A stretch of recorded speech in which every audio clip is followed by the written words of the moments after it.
ਸਤਿ ਸ਼੍ਰੀ ਅਕਾਲ ਜੀ, ਮੈਂ ਹਾਂ ਰਣਬੀਰ ਸਿੰਘ ਰਾਣਾ ਤੇ ਵੱਡੀ ਖਬਰ ਹੈ। ਬਲਜਿੰਦਰ ਸਿੰਘ ਜਿੰਦੂ ਲੁਧਿਆਣਾ ਦੇ ਵਿੱਚ ਮੋਦੀਖਾਨਾ ਚਲਾਉਂਦੇ ਨੇ। ਉਹਨਾਂ ਦੇ ਉੱਤੇ ਧਾਰਾ 295 ਏ ਲੱਗੀ। ਸ਼ਿਵ ਸੈਨਾ ਪੰਜਾਬ ਦੇ ਵੱਲੋਂ ਮਾਮਲਾ ਦਰਜ ਕਰਵਾਇਆ ਗਿਆ ਸੀ। ਲੁਧਿਆਣਾ ਪੁਲਿਸ ਦੇ ਵੱਲੋਂ ਇਹ ਮਾਮਲਾ ਦਰਜ ਕੀਤਾ ਗਿਆ ਸੀ ਅਤੇ ਹੁਣ ਇਸ ਮਾਮਲੇ ਦੇ ਵਿੱਚ ਬਲਜਿੰਦਰ ਸਿੰਘ ਜਿੰਦੂ ਦੀ ਇੰਟਰਮ ਬੇਲ ਹੋ ਗਈ ਹੈ। ਬਲਜਿੰਦਰ ਸਿੰਘ ਜਿੰਦੂ ਨੂੰ ਜ਼ਮਾਨਤ ਮਿਲ ਗਈ ਹੈ ਅਤੇ ਇਸ ਵੇਲੇ ਸਾਡੇ ਨਾਲ ਸੁਪਰੀਮ ਕੋਰਟ ਅਤੇ ਪੰਜਾਬ ਹਰਿਆਣਾ ਹਾਈ ਕੋਰਟ ਦੇ ਸੀਨੀਅਰ ਵਕੀਲ IPS ਸੱਭਰਵਾਲ ਮੌਜੂਦ ਨੇ, ਜਿਨ੍ਹਾਂ ਨੇ ਇਸ ਕੇਸ ਦੀ ਪੈਰਵੀ ਕੀਤੀ ਹੈ। ਵਕੀਲ ਸਾਹਿਬ, ਸਵਾਗਤ ਹੈ ਤੁਹਾਡਾ। ਸਤਿ ਸ਼੍ਰੀ ਅਕਾਲ। ਪਹਿਲਾਂ ਤਾਂ ਦੱਸੋ ਕਿ ਕੇਸ ਦਾ ਸਟੇਟਸ ਹੁਣ ਕੀ ਹੈ। ਬਲਜਿੰਦਰ ਸਿੰਘ ਜਿੰਦੂ ਹੋਰਾਂ ਨੂੰ ਹੁਣ ਜ਼ਮਾਨਤ ਮਿਲ ਚੁੱਕੀ ਹੈ? ਜੀ ਬਿਲਕੁਲ, ਸਾਰਾ ਰਿਕਾਰਡ ਪੁਲਿਸ ਦਾ ਵਾਚਨ ਤੋਂ ਬਾਅਦ ਜਿਹੜੀ ਹੁਣ ਬਾਅਦ ਦੀ ਕੋਰਟ ਸੀ, ਕਿਉਂਕਿ ਇਹ ਕੋਈ ਕੇਸ ਟ੍ਰਾਂਸਫਰ ਹੋਇਆ ਸੀ ਕੋਰਟ ਚੋਂ ਜੀ, ਤੇ ਟ੍ਰਾਂਸਫਰੀ ਕੋਰਟ ਨੇ ਹੁਣ ਸਾਰਾ ਰਿਕਾਰਡ ਵਾਚਨ ਤੋਂ ਬਾਅਦ ਕੱਲ ਉਹਨਾਂ ਦੀ ਇੰਟਰਮ ਬੇਲ ਕਰਤੀ ਹੈ ਤੇ ਉਹਨਾਂ ਨੂੰ ਇਨਵੈਸਟੀਗੇਸ਼ਨ ਜੁਆਇਨ ਕਰਨ ਵਾਸਤੇ ਕਹਿ ਦਿੱਤਾ ਗਿਆ। ਜੀ ਜੀ ਜੀ।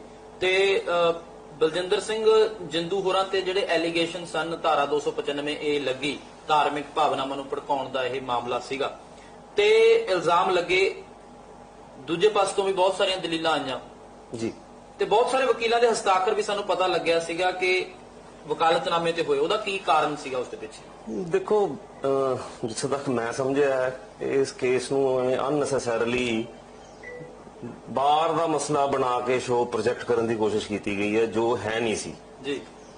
ਨਾਰਮਲੀ ਅਸੀਂ ਦੇਖਦੇ ਹਾਂ, ਇਹ ਕੋਈ ਵੀ ਸਮਝ ਸਕਦਾ ਕਿ ਇੰਨੇ ਲਾਇਰਸ ਤੋਂ ਸਾਈਨ ਕਰਵਾਣੇ, 50-50 ਲੋਕਾਂ ਨੂੰ ਕੋਰਟ ਦੇ ਬਾਹਰ ਇਕੱਠੇ ਕਰਨਾ, ਨਾਅਰੇ ਲਵਾਉਣਾ, ਧਮਕੀਆਂ ਦੇਣੀਆਂ, ਇਹ ਸਿਰਫ ਟੈਕਟਿਕ ਸੀਗੇ। ਬੜੀ ਗਲਤ ਟੈਕਟਿਕਸ ਹੈ ਕੋਰਟ ਨੂੰ ਪ੍ਰੈਸ਼ਰਾਈਜ਼ ਕਰਨ ਦੀ।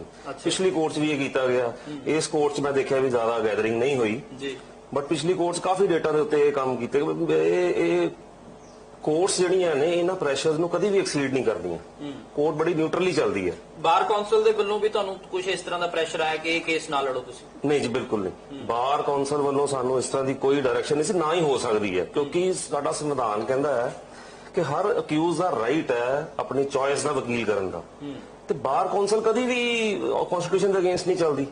ਇਹਨੂੰ ਬਣਾਉਣ ਦੀ ਕੋਸ਼ਿਸ਼ ਕੀਤੀ ਗਈ ਜਿੱਦਾਂ ਇਹ ਬਾਰ ਦਾ ਮਸਲਾ, ਜਦਕਿ ਅਸੀਂ ਜੇ ਧਿਆਨ ਨਾਲ ਦੇਖੀਏ ਤੇ ਇਹਦੇ ਚ ਦੋਨਾਂ ਪਾਰਟੀਆਂ ਦੇ ਵਿੱਚੋਂ ਕੋਈ ਵੀ ਵਕੀਲ ਨਹੀਂ ਹੈ ਜੀ, ਤੇ ਇਹ ਬਾਰ ਦਾ ਮਸਲਾ ਕਿਸ ਤਰ੍ਹਾਂ ਕੀਤਾ ਜਾ ਸਕਦਾ? ਅੱਛਾ, ਇੱਕ ਇਹ ਵੀ ਪਤਾ ਲੱਗਿਆ ਸੀਗਾ ਕਿ ਜਦੋਂ ਪਹਿਲਾਂ ਸਟੇ ਹੋਈ, ਕਿ ਅਰੈਸਟ ਸਟੇ ਹੋਈ ਜਦੋਂ ਬਲਜਿੰਦਰ ਸਿੰਘ ਜਿੰਦੂ ਦੇ ਮਾਮਲੇ ਦੇ ਵਿੱਚ, ਜਿਸ ਜੱਜ ਸਾਹਿਬਾਨ ਦੇ ਵੱਲੋਂ ਅਰੈਸਟ ਸਟੇ ਲਾਈ ਗਈ, ਉਹਨਾਂ ਤੇ ਵੀ ਐਲੀਗੇਸ਼ਨ ਹੋਏ?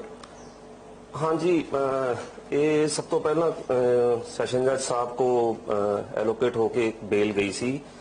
ਅਮਰਪਾਲ ਜੱਜ ਸਾਹਿਬ ਨੇ, ਸਾਡੇ ਤੇ ਬੜੇ ਰਿਸਪੈਕਟਡ ਜੱਜ ਨੇ ਜੀ, ਉਹਨਾਂ ਕੋਲ ਗਈ। 2-3 ਹੀਅਰਿੰਗਸ ਦੇ ਉੱਤੇ ਸਾਨੂੰ ਬੜੀ ਡਿਟੇਲ 'ਚ ਸੁਣਿਆ ਗਿਆ।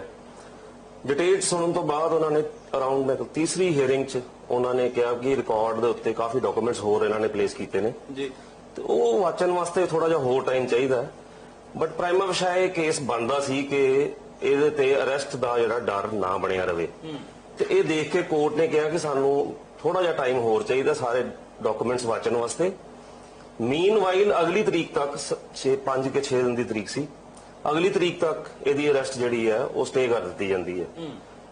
ਅਗਲੀ ਤਰੀਕ ਸਵੇਰੇ ਜਦੋਂ ਫਾਈਨਲ ਆਰਡਰ ਪਾਸ ਹੋਣਾ, ਸਾਨੂੰ ਵੇਟ ਕਰਨ ਵਾਸਤੇ ਕਿਹਾ ਗਿਆ ਕਿ ਸ਼ਾਮ ਤੱਕ ਆਰਡਰ ਡਿਟੇਲਡ ਆ ਜਾਏਗਾ। ਤੇ ਮੈਨੂੰ ਬੜੀ ਹੈਰਾਨਗੀ ਹੋਈ ਕਿ ਅਰਾਊਂਡ 11:30 ਪੌਣੇ 12 ਵਜੇ ਇੱਕ ਐਪਲੀਕੇਸ਼ਨ ਦੀ ਫੋਟੋਕਾਪੀ ਮੂਵ ਕਰਤੀ ਜਾਂਦੀ ਹੈ ਜੀ, ਕਿ ਸਾਨੂੰ ਕੋਰਟ ਤੇ ਸ਼ੱਕ ਹੈ ਜੀ, ਸਾਨੂੰ ਪ੍ਰੈਜ਼ਾਈਡਿੰਗ ਆਫੀਸਰ ਤੇ ਡਾਊਟ ਹੈ।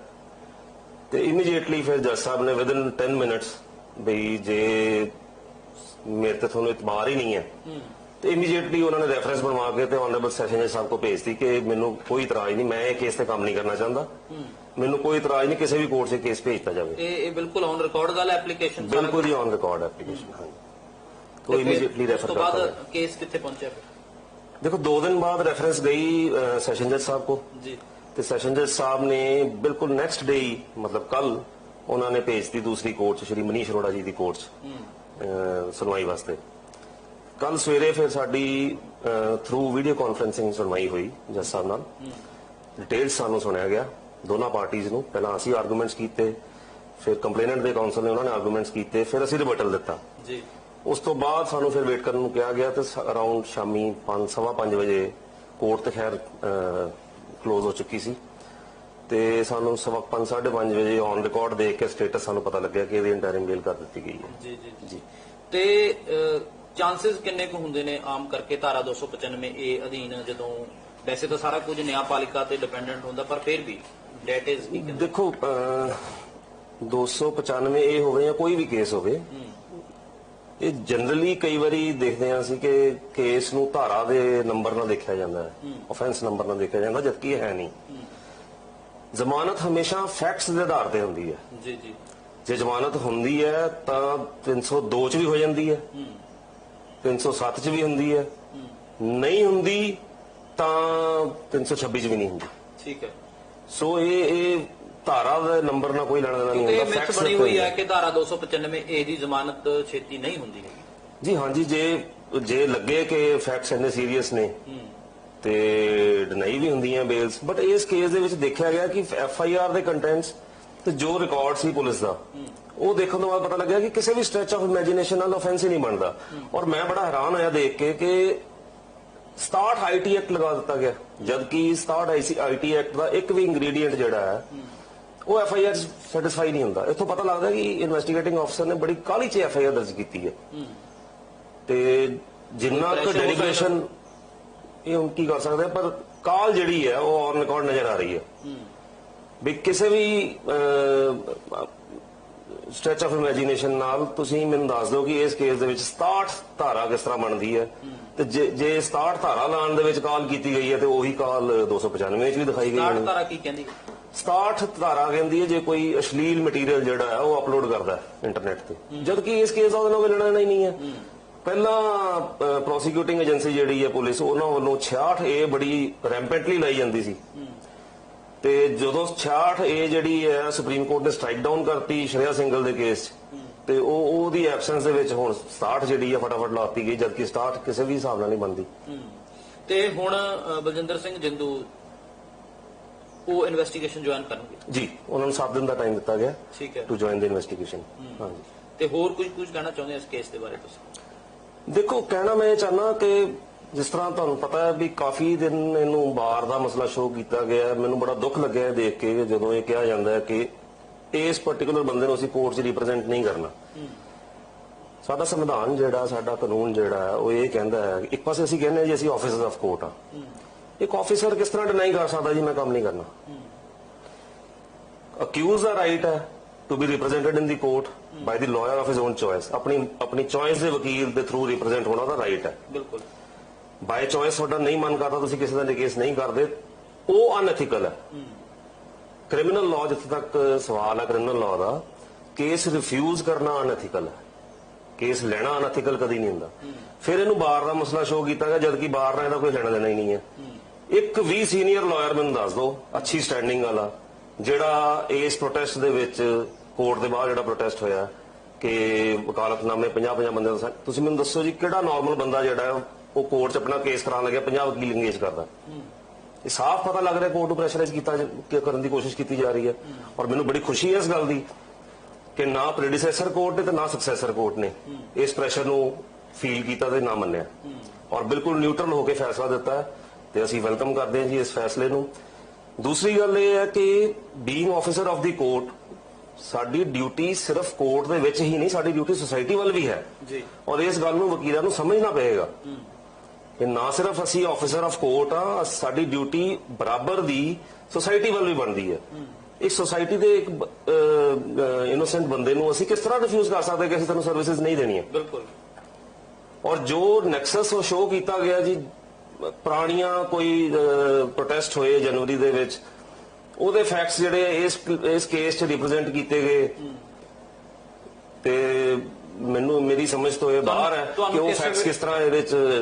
ਤੁਹਾਨੂੰ ਕਿਸੇ ਵੇਲੇ ਲੱਗਿਆ ਕਿ ਮੈਨੂੰ ਸ਼ਾਇਦ ਇਹ ਕੇਸ ਨਹੀਂ ਸੀ ਲੜਨਾ ਚਾਹੀਦਾ, ਜਾਂ ਜਿਸ ਤਰ੍ਹਾਂ ਦਾ ਪ੍ਰੈਸ਼ਰ ਤੁਹਾਡੇ ਤੇ ਬਿਲਡ ਅਪ ਕਰਨ ਦੀ ਕੋਸ਼ਿਸ਼ ਕੀਤੀ ਗਈ ਕਿ ਪਿੱਛੇ ਹਟ ਜਾਣਾ ਚਾਹੀਦਾ ਸੀ? ਨਹੀਂ ਜੀ, ਨਹੀਂ, ਬਿਲਕੁਲ ਨਹੀਂ। ਨਾ ਮੈਂ ਤੇ ਨਾ ਕੋਰਟ ਨੇ ਕਿਸੇ ਵੀ ਗੱਲ ਦਾ ਪ੍ਰੈਸ਼ਰ ਫੀਲ ਕੀਤਾ ਜੀ, ਤੇ ਬਿਲਕੁਲ ਇਹ ਨਿਊਟਰਲੀ ਕੇਸ ਲੜਿਆ ਗਿਆ।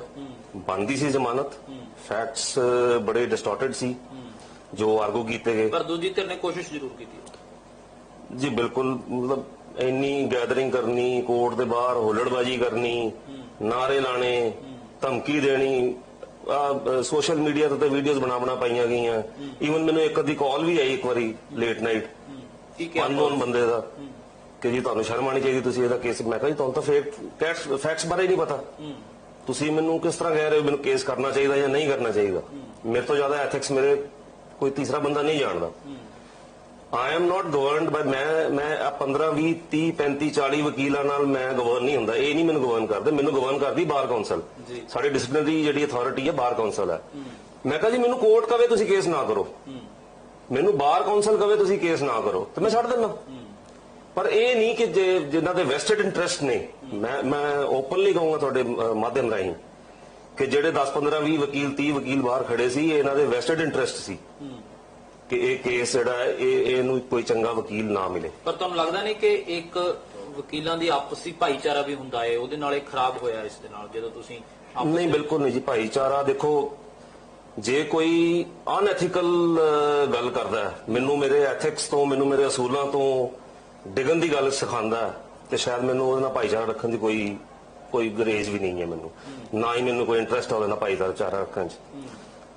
ਮੇਰਾ ਭਾਈਚਾਰਾ ਬੜੇ ਅੱਛੇ ਸੀਨੀਅਰ ਵਕੀਲਾਂ ਨਾਲ ਹੈ, ਮੇਰਾ ਭਾਈਚਾਰਾ ਹਾਈ ਕੋਰਟ ਦੇ ਲਾਇਰਸ ਨਾਲ ਹੈ, ਮੇਰਾ ਭਾਈਚਾਰਾ ਸੁਪਰੀਮ ਕੋਰਟ ਲਾਇਰਸ ਨਾਲ ਹੈ। ਮੈਨੂੰ ਕਿਸੇ ਨੇ ਨਹੀਂ ਕਿਹਾ ਕਿ ਤੁਸੀਂ ਗਲਤ ਕਰ ਰਹੇ ਹੋ। ਠੀਕ ਹੈ। ਮੈਨੂੰ ਤੁਸੀਂ ਇੱਕ ਸੀਨੀਅਰ ਲਾਇਰ ਦਾ ਲੁਧਿਆਣੇ 'ਚ ਨਾਮ ਦੱਸੋ ਜਿਨ੍ਹਾਂ ਨੇ ਕਿਹਾ ਹੋਵੇ ਵੀ ਇਹ ਕੇਸ ਨਹੀਂ ਕਰਨਾ ਚਾਹੀਦਾ। ਤੁਸੀਂ ਆਪਣੇ ਸੀਨੀਅਰਸ ਜਿਹੜੇ ਤੁਹਾਡੇ, ਉਹਨਾਂ ਨਾਲ ਸਲਾਹ ਮਸ਼ਵਰਾ ਇਸ ਸੰਬੰਧੀ ਕੀਤਾ ਹੋਣਾ ਸ਼ਾਇਦ? ਅਸੀਂ ਬਿਲਕੁਲ ਬੜਿਆਂ ਨਾਲ ਡਿਸਕਸ ਕੀਤਾ, ਮੈਂ ਦੱਸਿਆ ਉਹਨਾਂ ਨੂੰ, ਇਹ ਤੇ ਮੈਨੂੰ ਸ਼ੋਰ ਸੀ ਕਿ ਮੈਂ ਐਥੀਕਲੀ ਬਿਲਕੁਲ ਠੀਕ ਚੱਲ ਰਿਹਾ। ਬਟ ਅਸੀਂ ਕਈ ਵਾਰ ਡਿਸਕਸ ਕਰਦੇ ਸੀ ਕਿ ਇਸ ਤਰ੍ਹਾਂ ਹੋ ਰਿਹਾ ਹੈ, ਇਸ ਤਰ੍ਹਾਂ 10 15 20 ਵਕੀਲ ਪ੍ਰੈਸ਼ਰਾਈਜ਼ ਕਰ ਰਹੇ, ਤੁਸੀਂ ਕਿਉਂ ਕੇਸ ਲਿਆ, ਤੁਸੀਂ ਆਹ ਕਿਉਂ ਕੀਤਾ, ਫਿਰ ਇਹਨੂੰ ਕਮਿਊਨਲ ਮਸਲਾ ਬਣਾ ਕੇ ਪੇਸ਼ ਕੀਤਾ ਜਾ ਰਿਹਾ ਹੈ। ਦੇਖੋ, ਅਸੀਂ ਫੈਕਟਸ ਰੱਖਣੇ ਸਿਰਫ ਕੋਰਟ ਦੇ ਕੇ, ਤੇ ਲਾਅ ਦੱਸਣਾ ਕੋਰਟ ਨੂੰ, ਫੈਸਲਾ ਫਿਰ ਕੋਰਟ ਨਹੀਂ ਦੇਣਾ। ਅਸੀਂ ਕੋਈ ਨਹੀਂ ਹੈ ਕੋਰਟ ਦਾ ਫੈਸਲਾ ਲਿਖਾਉਣ ਵਾਲੇ। ਕੁਝ ਦਲੀਲਾਂ ਦੱਸ ਸਕਦੇ ਹੋ ਜਿਹੜੀਆਂ ਉਸ ਵੇਲੇ ਦਿੱਤੀਆਂ ਗਈਆਂ ਕੇਸ ਦੇ ਵਿੱਚ? ਕਿਉਂਕਿ ਭਗਵਾਨ ਸ਼੍ਰੀ ਰਾਮ ਜੀ, ਹਨੂਮਾਨ ਜੀ, ਮਾਤਾ ਸੀਤਾ ਜੀ ਨਾਲ ਇੱਕ ਜੁੜਿਆ ਹੋਇਆ ਧਾਰਮਿਕ ਮਾਮਲਾ ਸੀਗਾ, ਤੇ ਇਲਜ਼ਾਮ ਇਹੀ ਸੀਗੇ ਕਿ ਸ਼ਾਇਦ ਇਤਰਾਜ਼ਯੋਗ ਟਿੱਪਣੀਆਂ ਕੀਤੀਆਂ ਗਈਆਂ। ਦੇਖੋ, ਇਹੀ ਮਿਸਰਿਪਰੈਜ਼ੈਂਟੇਸ਼ਨ ਹੋਈ ਹੈ, ਜਿੱਦਾਂ ਤੁਸੀਂ ਕਹਿ ਰਹੇ ਹੋ। ਇਸ ਤਰ੍ਹਾਂ ਹੀ ਕੋਰਟ 'ਚ ਮਿਸਰਿਪਰੈਜ਼ੈਂਟ ਕੀਤਾ ਗਿਆ ਹੈ ਕਿ ਭਗਵਾਨ ਰਾਮ, ਮਾਤਾ ਸੀਤਾ ਤੇ ਹਨੂਮਾਨ ਜੀ ਬਾਰੇ ਮਾੜਾ ਚੰਗਾ ਕਿਹਾ ਗਿਆ ਜੀ। ਔਰ 295 ਵੀ ਇਹੀ ਕਹਿੰਦੀ ਹੈ ਕਿ ਤੁਹਾਡੀ ਡਾਇਰੈਕਟ ਇਨਸਲਟ ਜਿਹੜੀ ਹੈ ਕਿਸੇ ਰਿਲੀਜਨ ਨੂੰ ਹੋਣੀ ਚਾਹੀਦੀ ਹੈ, ਜੋ ਇਸ ਵੀਡੀਓ 'ਚ ਹੈ ਹੀ ਨਹੀਂ ਸੀ। ਤੁਸੀਂ ਵੀਡੀਓ ਚਲਾ ਕੇ ਦੇਖੋ, ਜੇ ਭਗਵਾਨ ਰਾਮ ਨੂੰ ਸ਼੍ਰੀ ਨਾ ਕਹਿ ਕੇ ਤੇ ਮਰਿਆਦਾ ਪੁਰਸ਼ੋਤਮ ਕਹਿ ਕੇ ਐਡਰੈਸ ਕਰਤਾ, ਤੇ ਮੈਨੂੰ ਕੋਈ ਇੱਕ ਪ੍ਰੂਡੈਂਟ ਮੈਨ, ਕੋਈ ਆਮ ਸਧਾਰਨ ਵਿਅਕਤੀ ਆ ਕੇ ਦੱਸ ਦੇਵੇ ਕਿ ਇਹ ਕਿਸ ਤਰ੍ਹਾਂ ਇਨਸਲਟ ਬਣਦੀ ਹੈ। ਸਾਰੀ ਦੁਨੀਆ ਉਹਨਾਂ ਨੂੰ ਮਰਿਆਦਾ ਪੁਰਸ਼ੋਤਮ ਕਹਿ ਕੇ ਮੰਨਦੀ ਹੈ। ਈਵਨ ਮੈਂ ਹੈਰਾਨ ਹੋਇਆ ਜੀ, ਕੋਰਟ ਦੇ ਵਿੱਚ ਇਹ ਵੀ ਆਰਗੂਮੈਂਟ ਦਿੱਤੇ ਗਏ ਕਿ ਜੇ ਇਸ ਇਨਸਾਨ ਨੇ ਐਗਜ਼ਾਮਪਲ ਦੇਣੀ ਸੀ ਤੇ ਆਪਣੇ ਸਿੱਖ ਗੁਰੂਆਂ ਬਾਰੇ ਦਿੰਦਾ, ਜਿਹਦੇ ਤੇ ਕੋਰਟ ਨੇ ਰੈਪਰੀਮੈਂਡ ਕੀਤਾ, ਗੁੱਸਾ ਕੀਤਾ ਕਿ ਤੁਹਾਨੂੰ ਇਹ ਆਰਗੂਮੈਂਟ ਕਰਨਾ ਸ਼ੋਭਾ ਨਹੀਂ ਦਿੰਦਾ। ਤੇ ਸਾਡੀ ਆਰਗੂਮੈਂਟ ਨਹੀਂ ਸੀਗੀ, ਇਹਨੂੰ ਕਮਿਊਨਲ ਬਣਾਉਣ ਦੀ ਕੋਸ਼ਿਸ਼ ਕੀਤੀ ਗਈ ਹੈ। ਬਿਲਕੁਲ ਕਮਿਊਨਲ ਬਣਾਉਣ ਦੀ ਕੋਸ਼ਿਸ਼ ਕੀਤੀ ਜਾ ਰਹੀ ਹੈ, ਜਦਕਿ ਹਿੰਦੂ ਸਿੱਖ ਭਾਈਚਾਰੇ ਦਾ ਇਸ ਕੇਸ ਨਾਲ ਕੋਈ ਲੈਣਾ ਦੇਣਾ ਨਹੀਂ ਹੈ। ਇਹਦੇ ਵਿੱਚ ਕੁਝ ਇਨਸਲਟਿੰਗ ਗੱਲ ਨਹੀਂ ਹੈ। ਮੈਂ ਤੁਹਾਨੂੰ ਫੇਰ ਕਹਿ ਰਿਹਾ, ਇਹ FIR ਜਿਹੜੀ ਹੈ ਵੈਸਟਡ ਇੰਟਰਸਟ ਕਰਕੇ ਫਾਈਲ ਕੀਤੀ ਗਈ ਹੈ, ਤੇ ਇਨ ਦੀ ਨੀਅਰ ਫਿਊਚਰ ਅਸੀਂ ਇਹਦੀ ਕੁਐਸ਼ਨਿੰਗ ਵਾਸਤੇ ਵੀ ਜਾਵਾਂਗੇ ਹਾਈ ਕੋਰਟ। ਬਹੁਤ ਧੰਨਵਾਦ IPS ਸੱਭਰਵਾਲ ਸਾਹਿਬ, ਐਡਵੋਕੇਟ ਸਾਹਿਬ, ਜਿਨ੍ਹਾਂ ਨੇ ਇਹ ਕੇਸ ਦੀ ਪੈਰਵਾਈ ਕੀਤੀ, ਕੇਸ ਲੜਿਆ, ਤੇ ਹੁਣ ਬਲਜਿੰਦਰ ਸਿੰਘ ਜੰਦੂ ਹੋਰਾਂ ਨੂੰ ਇੰਟਰਮ ਜ਼ਮਾਨਤ ਜਿਹੜੀ ਹੈ, ਇੰਟਰਮ ਬੇਲ ਉਹ ਮਿਲ ਚੁੱਕੀ ਹੈ, ਤੇ ਉਹ ਆਉਣ ਵਾਲੇ ਦਿਨਾਂ ਦੇ ਵਿੱਚ ਇਨਵੈਸਟੀਗੇਸ਼ਨ ਜੁਆਇਨ ਕਰਨ ਲਈ ਵੀ ਉਹਨਾਂ ਨੂੰ ਕਿਹਾ ਗਿਆ ਹੈ। ਪਰ ਇਸ ਨੂੰ ਜਿਹੜੀ ਰੰਗਤ ਦਿੱਤੀ ਗਈ ਸੀਗੀ ਉਹ ਜ਼ਰੂਰ ਕਮਿਊਨਲ ਦਿੱਤੀ ਗਈ ਸੀਗੀ, ਪਰ ਅਜਿਹਾ ਨਹੀਂ ਹੈ ਜਿਸ ਢੰਗ ਦੇ ਨਾਲ ਇਹ ਕੇਸ ਦੇ ਵਿੱਚ ਹੁਣ ਤੱਕ ਸਾਹਮਣੇ ਆਇਆ। ਤੇ ਫਿਲਹਾਲ ਕੈਮਰਾਮੈਨ ਪਰਵਿੰਦਰ ਦੇ ਨਾਲ ਰਣਵੀਰ ਸਿੰਘ ਰਾਣਾ।